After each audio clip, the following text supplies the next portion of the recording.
கைலை என்பதும் மருணை என்பதும் ஒன்றுதானே மனமே. வெள்ளியங்கிரி நடனம் போலவே ஜோதி பாரு மனமே. சிவாய நமக ஓம் சிவாய நமக.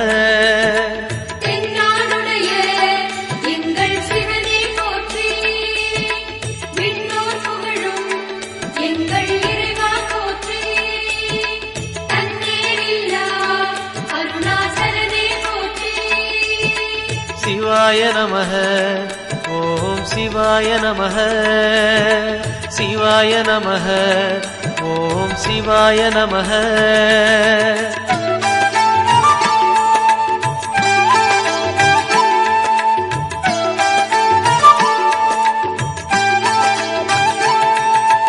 கொன்றை மாலையை சூடிய வேந்தன் யாரு சொல்லு மனமே.